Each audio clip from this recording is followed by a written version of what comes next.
थे, उनका नाम था धन्ना जाट। क्या नाम था? बड़ी मधुर कथा है धन्ना जी की। धन्ना जी की कथा ऐसे प्रारंभ होती है कि सामान्य से परिवार में धन्ना जी का जन्म हुआ। देखो, ये हरिप्रिय हैं, इनको हरि प्रिय थे, लेकिन इनकी भक्ति से फिर ऐसी स्थिति हो गई कि ये हरि को प्रिय लगने लगे। तो धन्ना जी के यहां एक संत पधारे। संत की शालिग्राम जी की सेवा। छोटे बालक जो होते हैं वो संतों को या घर में कोई भी बड़े बुजुर्ग आए या कोई भी श्रेष्ठ जन आए, वो क्या करते हैं, कैसे करते हैं, मेहमानों को देखते हैं बैठ के। तो महात्मा जी अपने ठाकुर जी की सेवा करते और धन्ना जी जाके उनके पास में बैठ जाते। पहले जल से स्नान, फिर दूध से स्नान, फिर घी से, फिर दही से, फिर शहद से, पंचामृत स्नान करा के बढ़िया इत्र लगा के ठाकुर जी को उर्द पुंड तिलक लगा करके माला तुलसी पधरा के विराजमान कर दिया।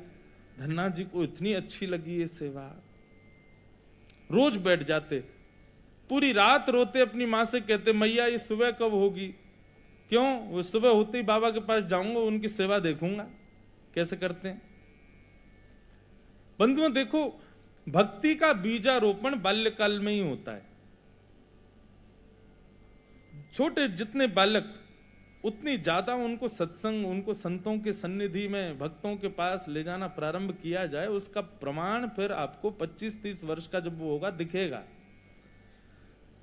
जो बालक बचपन से कभी संत संग नहीं गए, कभी संतों की सेवा नहीं देखी, उनके जीवन में निश्चित ही भक्ति का अभाव रहता है। इसलिए बाल्यकाल से कौमार आचरित प्राज्ञो, भागवत में आज्ञा करते हैं भक्ति कब करनी चाहिए। बोले कौमार आचरित प्राज्ञो धर्मान भागवतान इह। कुमार अवस्था, कुमार अवस्था किसको कहते हैं? लगभग भक्ति का प्रारंभ मतलब स्वयं नाम जप आदि करना, तो उसको कुमार अवस्था से कर देना चाहिए, 14-15 वर्ष की आयु से। उससे पहले क्या करे? प्रैक्टिस करे, माता पिता के साथ वृंदावन जाए, संतों के पास जाए, तब तो जाके 14-15 में भजन प्रारंभ करेगा। तो धन्ना जी रोज सेवा देखते, बड़े खुश होते। जैसे महात्मा का जाने का समय आया, धन्ना जी बिखर गए। कहां जा रहे हो आप? बोले बेटा अब हो गई हमारी सेवा पूरी, अब हम जा रहे हैं, फिर आएंगे कुछ साल बाद। धन्ना जी बोले तो आप चले जाओ, इनको छोड़ जाओ यहीं पे, ये ठाकुर जी यहीं रहे आए, मैं इनकी सेवा करूंगा। बाबा बोले अरे तुम छोटे बालक हो, तुमसे सेवा बनेगी नहीं बेटा, तुम जिद मत करो। धन्ना जी तो रोने लगे, बोले नहीं मैं सेवा करूंगा, मुझे तो ये चाहिए। जैसे कोई वस्तु के लिए बालक जिद करता है, ऐसे धन्ना जी ठाकुर जी के लिए जिद करने लगे। माता पिता परेशान, महात्मा अलग परेशान, क्या करें। और इतना रोवे कि महाराज पूरा घर अधर कर दिया, मोहल्ले वाले तक इकट्ठे हो गए। क्या हो गया? बोले धन्ना जी के महात्मा जी जा रहे हैं, उनके ठाकुर जी मांग रहा है धन्ना। और किसी में ये हिम्मत भी नहीं कि महात्मा सिंह कहते हैं दे जाओ। और कोई वस्तु हो तो ये भी कह देते हैं लोग दे जाओ, चलो हम दूसरी दे देंगे। ठाकुर जी की बात है भैया, कोई अपनी सेवा कैसे दे सकता है। धन्ना जी इतने रोए, सिर पटक पटक के रोने लगे, छोटे बालक। महात्मा बोले बड़ी विडंबना, ठाकुर जी रक्षा करो, क्या करें। इतने महात्मा बाहर गए और गोल गोल काले से दिखने वाला एक पत्थर उठा लाए, उसमें बढ़िया घी भी लगा करके और इत्र लगा के सुगंधित कर दिया, उर्द पुंड तिलक लगा दिया ठाकुर जी जैसा। और अपने ठाकुर जी तो नीचे एक छोटे सिंहासन पर विराजमान कर दिए, और बड़े सिंहासन पर वो पत्थर लाके रख दिया और बढ़िया सजा के। धन्ना रो रहे थे, उठा के गोद में लाया, देख देख देख तेरे ठाकुर जी आगे देख। धन्ना जी जैसी मंदिर में, धन्ना जी की दृष्टि तो उन्हीं के ठाकुर जी पे, यही चाहिए। महात्मा बोले लाला देख, ऊपर सिंहासन पर बड़े ठाकुर जी बैठे और नीचे छोटे ठाकुर जी बैठे। वो बड़े वाले जो हैं वो तो हैं राजा ठाकुर, और ये छोटे वाले जो नीचे बैठे हैं ना, ये सिपाही ठाकुर। अब बता, मुझे तो राजा ठाकुर ज्यादा बढ़िया लग रहे हैं, मैं तो उनको ले जाऊंगा, लेकिन फिर याद रहियो जब जब मैं आऊंगा तब तब मेरे ठाकुर जी ऊपर बैठेंगे और तेरे वाले नीचे बैठेंगे, क्योंकि तू सिपाही ठाकुर जी मांग रहा है और मेरे ठाकुर जी तो राजा ठाकुर हैं। अब बालक को उस भाव से समझाया तो धन्ना जाट वो नहीं, मैं तो राजा ठाकुर लूंगा, आप ले जाओ सिपाही को। सिपाही ठाकुर जी के रूप में उनके निज ठाकुर जी थे। बाबा बोले अब ठीक है। घर वालों ने भी प्रणाम किया, जय हो महाराज जी, बड़ी आपने बुद्धि युक्ति लगाई। सबको लगा कि कंटक छूट गया, लेकिन यहां तो अब भक्ति प्रारंभ हुई थी धन्ना जी की। देखो, ठाकुर जी की सेवा के लिए जो व्यवस्था की प्रतीक्षा करते हैं, ठाकुर जी की सेवा के लिए अनुकूल समय की प्रतीक्षा करते हैं, उन लोगों के लिए प्रमाण है ये कथा। बाकी सेवा तो बाद की बात है। ठाकुर जी भी असली नहीं थे धन्ना जी के, सामान्य पत्थर था, और धन्ना जी उनकी सेवा करते। रात भर मैया से कहते, मैया पूजा की सामग्री मंगाओ ना, मुझे ठाकुर जी की सेवा करनी है। मैया कहती सुबह मंगा दूंगी, सुबह पीछे पड़ जाते, शाम को मंगा दूंगी, शाम को पीछे पड़ जाते, सुबह मंगा दूंगी, रोज टाल देती। एक दिन धन्ना जी अनशन पे बैठ गए, नन्हे से, भोजन नहीं करें, दूध नहीं पीवे, पानी नहीं पीवे। अब तो ये कि रात में सोए भी नहीं, मैया से बस ये कहें पूजा की सामग्री मंगाओ, पूजा की सामग्री मंगाओ। मां ने सहज भाव से कह दिया, तेरे ठाकुर जी और तू इनका सेवक, सामग्री मैं क्यों लाऊं, अपने आप कर व्यवस्था। धन्ना जी निकल पड़े। महाराज पुष्प लियाए तोड़ करके, तुलसी लियाए, बढ़िया सुंदर माला बना ली। नन्हे से बालक ने जैसी उनको जैसे खेल खेल में सेवा करते वैसी सेवा करते थे। ठाकुर जी को तिलक लगाना है, कहां से तिलक लावे, तो बाहर गए, एक ईंट फूटी पड़ी थी लाल लाल, उसी ईंट को लाए, पानी में घोल घोल के घिस घिस के उसी से तिलक बना दिया। ईंट को घिस करके उसका तिलक श्री ठाकुर जी को लगाया। ऐसी सेवा करने लगे, अपने संगी रखें, अपने संगी सुलामें, संगी मतलब खेल खेल की सेवा थी केवल। घर वालों को लगता था कि भैया दुनिया के लोग खिलौने से खेलते हैं, हमारा धन्ना जो है ये पत्थर को ही भगवान समझ के खिलौना इनसे ही खेल रहा है, बड़ा होगा तो बुद्धि आ जाएगी। परंतु किसी को क्या पता था कि भैया ऐसा भक्ति का बीज पिरो दिया है धन्ना जी के हृदय में। धन्ना जी भोग लगाते, और भोग लगाने के बाद में पर्दा लगा करके वहीं बैठ जाते, और बैठ करके प्रतीक्षा करते कि ठाकुर जी पा रहे होंगे। फिर धीरे से पर्दा हटा के देखते, अच्छा अभी पाई नहीं, ठीक है, फिर बैठ जाते, फिर प्रतीक्षा करते कब पाएंगे। खूब देर हो गई, नहीं पाई, तो ठाकुर जी से बोले, आप रोज भोजन अधूरा छोड़ देते हो। मैं भोजन अधूरा छोड़ देता हूं, मेरी मैया मुझे बहुत मारती है, लेकिन महात्मा जी मुझे ये बता के नहीं गए कि वो मैं आपके संग कर सकता हूं कि नहीं। मेरी मैया तो मुझे बहुत मारती है, लेकिन पता नहीं मैं कर सकता हूं कि नहीं। धन्ना जी के उस प्रिय भाव, भक्ति भाव पर ठाकुर जी रीझने लगे। एक दिन तो धन्ना जी हट करके बैठ गए, यदि आपने नहीं पाया तो मैं भी नहीं पाऊंगा। धन्ना जी ने थोड़ी देर देखा, थाली यथावत रखी है, नहीं पा रहे, तो ठाकुर जी की तरफ कमर करके लेट गए। तो ठीक है, तो आज मैं भी भूखा सोऊंगा। इतने में ही जैसे उंगली को कोई जोर से चाटे तो चट चट आवाज आती है ना, ऐसी चाटने की जोर जोर से आवाज आने लगी। धन्ना जी बोले, ये चप चप खा कौन रहा है, और ये ऐसे चटकारे ले ले करके कौन उंगली चाट रहा है। जैसे ही पर्दा हटा करके देखा तो नील माधव भगवान बैठ करके धन्ना जाट की उस थाली में से प्रसाद पा रहे थे। दर्शन किए जब श्याम सुंदर के, मोहित हो गए। ऐसा नील वरण ठाकुर जी का कटाक्ष नेत्र, बढ़िया सुंदर घुंघराले केशों की गूंद बना करके उसमें मोर पंख लगा रखा है। जैसे धन्ना जाट छोटे, वैसे ठाकुर जी भी छोटे से नन्हे से गोपाल जी आ गए। और जैसे मानो पूरे हाथ में सान लेते हैं ना सब्जी छोटे बालक, ऐसे ठाकुर जी ने माखन मिश्री और सारी सब्जी सान रखी है और खूब प्रेम से चाट चाट करके पा रहे हैं।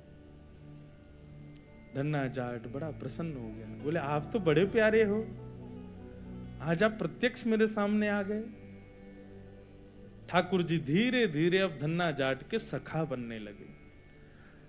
धन्ना थोड़ा बड़ा हुआ, गऊ चराने, बछड़ा बछिया चराने जाता तो अपने शालिग्राम, जो शालिग्राम थे ही नहीं, सामान्य पत्थर थे, उनको सजा धजा के बढ़िया अपनी जेब में धर के ले जाता।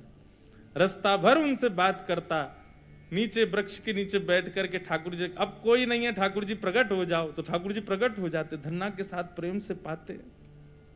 बंधुओं देखो इस कथा से क्या समझ में आ रहा है, धन्ना जी के भीतर ऐसा कौन सा गुण है जिस पर ठाकुर जी रीझ रहे हैं? दीनता।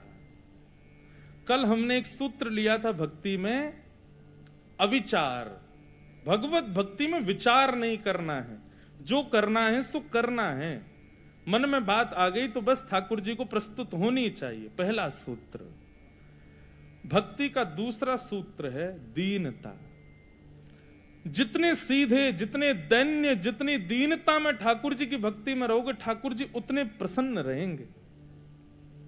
जितने चतुर बनने का प्रयास करोगे ठाकुर जी के सम्मुख, उतने ही ठाकुर जी दूर भागेंगे। जितना हो सके दीन रहो। ठाकुर जी की भक्ति में किसी भी प्रकार की चतुराई नहीं होनी चाहिए। दीन। धन्ना जी उन्हीं ठाकुर जी को लेकर के चले गए। ठाकुर जी आज बोले, धन्ना तू तो मेरी बड़ी सेवा करे, पर मेरो भी मन करे कि मैं भी तेरी सेवा करूं। सब लोग इधर देखो, कथा सुनो। धन्ना जी बोले, ठाकुर जी ये उचित नहीं है, आप भगवान हो, आप एक ईश्वर तत्व हो, आपकी सेवा हम करें अच्छा लगता है, पर आप हमारी सेवा करो, ये कहां की शोभा है? ठाकुर जी बोले, नहीं धन्ना हम तो तुम्हारी सेवा करेंगे, हमें बताओ हम क्या करें। और भैया ये भक्ति, ये भक्त भगवान वाली बात थोड़ी है। यहां तो सखा हैं, आप हमारे सखा हो, हम आपके सखा। सखा तो आपस में मिल बांट के सब काम करें। बता भैया धन्ना हम क्या करें? धन्ना जाट बोले, तो फिर एक काम करो, आप हमारी गैया चराओ। ठाकुर जी बोले, ये तो हमारे जन्म जन्म को काम है, ये तो हम बड़ी निपुणता से करेंगे। और बंधुओं यही होता, धन्ना जाट अपने घर से गैया लेके जाता और वन में जाकर के ठाकुर जी को जैसे ही बाहर पधराता, इतने में वृक्ष के पीछे से ठाकुर जी आ जाते और ठाकुर जी कहते, धन्ना अब तू जाके आराम कर, हम गैया चरा देंगे। और सारी गैया ठाकुर जी चराते। शाम का समय जब होता तब धन्ना जी जाते और जाके ठाकुर जी को दोबारा अपनी जेब में रख के गैया लेके आ जाते।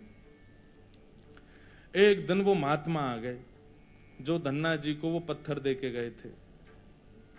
जैसे ही घर पे आए तो धन्ना जी लेटे थे। महात्मा आके बोले, और बताओ भाई धन्ना, सब ठीक? अरे गुरुजी आए, गुरुजी जय हो, गुरुजी प्रणाम आपके चरणों में। और बताओ वो कहां है तुम्हारे राजा भगवान? बोले, भगवान तो गैया चरावे गए हैं अभी, ये समय तो गैया चराने का है ना, गैया चरावे जामे वो रोज। महात्मा बोले, देखो कुछ भी बोलता है, ये अभी बालक ही है, छोटा ही है अभी। माता पिता ही बोले, कहां बताएं, ऐसी या की सोच है, गैया ने छोड़ आवे, पता ना कहां, शाम को ले आवे उन्हें। अरे गुरुजी ये लोग मानते नहीं है मेरी बात। भाई सब लोग विराजमान हो जाओ बस, हाँ बैठ जाओ। क्या बता रहा था मैं? हैं? हाँ, गैया चरावे जावे। गुरुजी बोले, तो फिर वो शिला कहां है जो हमने तुमको दी थी? बोले, उन्हीं की तो कह रहा हूं गुरुजी, वो गैया चराने गए। गुरुजी बोले, ये तो कुछ भी कह रहा है। नहीं नहीं गुरुजी आप विराजो, मैं आपको एक एक बात बताऊं। और उसने सारी बातें बताई, ठाकुर जी कैसे चटकारे लेके भोजन करते हैं, क्या क्या उससे बातें करते हैं, कैसे उसके संग खेलते हैं, कैसे उसकी पिद्दी पे चढ़ जाते हैं, वो ठाकुर जी की पिद्दी पे चढ़ जाता है। ऐसा मधुर भाव वो प्रस्तुत करे और गुरुजी बैठ के सुनते जाएं। बोले कि इतनी बड़ी बड़ी बातें झूठ में तो नहीं बोल सकता। बोले, गुरुजी मुझे पता है, माता पिता की तरह आप भी मुझ पे भरोसा नहीं कर रहे हो, आपको नहीं विश्वास, चलो मैं दिखाऊं आपको। अभी मेरे ठाकुर जी गैया चरा रहे हैं। गुरु जी को लेकर के वन में गया तो वन में गैयाएं चर रही थी। बोले कहां है तेरे ठाकुर जी? अरे देखो वो दोहरी गैया के पीछे पीछे हाँक रहे हैं वाकू, पीछे पीछे चल रहे हैं वाक्य, देखो ठाकुर जी दिख तो रहे हैं। गुरु जी बोले हमको नहीं दिख रहे। धन्ना जी दौड़ के ठाकुर जी के पास गए, बोले मेरे गुरु जी आए हैं, उनको दिख जाओ। भगवान बोले उनको नहीं दिखेंगे हम बस तुमको ही दिखेंगे, तुम्हारे सखा हैं, तुमको दिखेंगे, सबको थोड़ी दिखेंगे। अरे भैया ऐसा मत करो। क्यों? बोले आपको और मोको एक दूसरे से मिलवावे वाले तो गुरुजी हैं। गुरुजी यदि मुझको नहीं देके जाते आपको तो आप मुझे कैसे मिलते? मेरे गुरुदेव हैं, इन्होंने ही तो मुझको दिया था आपको। ठाकुर जी रीझ गए, पुनः पुनः धन्ना को हृदय से लगाए, इसकी भक्ति ऐसा भाव। इतने में ही नील माधव नीलमणि ठाकुर जी प्रकट हो गए और जैसे ही प्रकट हुए दूर खड़े गुरुदेव के एक एक रोम बिलखने लगा, रोने लगे और धन्ना के चरणों में प्रणाम किया। बोले हम सच्चे शालिग्राम से प्रकट नहीं कर पाए, तूने सामान्य पत्थर से प्रकट कर दिया ठाकुर जी को। हम अष्टयाम सेवा से प्रकट नहीं कर पाए और तूने सामान्य पत्थर घिस घिस के तिलक लगा के प्रकट कर दिया ठाकुर जी को। हम 56 भोग पधरा करके ठाकुर जी को प्रकट नहीं कर पाए, तू बेसर की रोटी खवा के ठाकुर जी को चटकारे दिलवाता है। हम यहां ठाकुर जी से प्रार्थना करते हैं कभी त्रिभंग लली से सीधे लली भी बन जाओ, नेक पूरे दिन यूं ही खड़े रहो, दर्द है जाता होगा, हाथ में नेक हाथ सीधे कर लो। तू ठाकुर जी से गैया चरवा रहा है अपनी। धन्य है धन्ना तेरी भक्ति को। बंधुओं, ठाकुर जी को ऐसे प्रिय भाव अच्छे लगते हैं। आप नियम कितने करते हो, आप साधना कितनी करते हो, आप जप कितने करते हो, आप व्रत कितने करते हो, ये विशेष बात नहीं है, पर 10 मिनट भी ठाकुर जी के सन्मुख बैठते हो, किस भाव से बैठते हो, वो भाव प्रिय है। ठाकुर जी भाव का सेवन करते हैं। इतनी कथाएं सुनने के बाद भी, वृंदावन जाने के बाद भी, ऐसे संकीर्तन करने के बाद भी, तिलक लगाने के बाद भी यदि भाव प्रकट नहीं हुए तो कैसी भक्ति हमारी? समय व्यर्थ मत करो फिर भक्ति के पथ पे आके। अनुभूति हो, ठाकुर जी के ऐसे भाव प्रकट हो, तब हमारी भक्ति श्रेष्ठ है, तब हमारा तिलक लगाना श्रेष्ठ, हमारा एकादशी व्रत रखना श्रेष्ठ, हमारा गुरु मंत्र का जाप करना श्रेष्ठ। केवल नियम तक सीमित मत रहिए कि बस हमको नियम पूर्ण करना है, अपना हो गया काम, बस माला जपी छोड़े चल दिए काम को। नहीं, एक बात कहें, भक्ति में थोड़े हठीले बनो, ठाकुर जी से थोड़े थोड़े हट करो। नाथ, इतनी आयु होती जा रही है, हम बड़े होते जा रहे हैं, कब मिलोगे आप? बस 24 घंटे यूं ही बैठे रहोगे? हमको इससे सुख नहीं है। हमारे लिए तो आपको कुछ लीला तो करनी पड़ेगी, कभी कभी करो हट। सब भक्तों ने हट किया। आजकल लोग भक्त हट ही कहां करते हैं ठाकुर जी से। हाँ, हट करते हैं, किस बात का हट कर रहे हैं? काय को व्रत कर रहे हैं, हाथ में कपूर लेके बैठे हैं, हमारे पति के काम नहीं चल रहे, उसका हट कर रहे हैं, बच्चे हमारी सुनते नहीं, उसका हट कर रहे हैं, घर में विपत्तियां आ गई, इसका हट कर रहे हैं। कभी श्याम सुंदर हमसे रीझ हैं, इस बात का हट नहीं करते।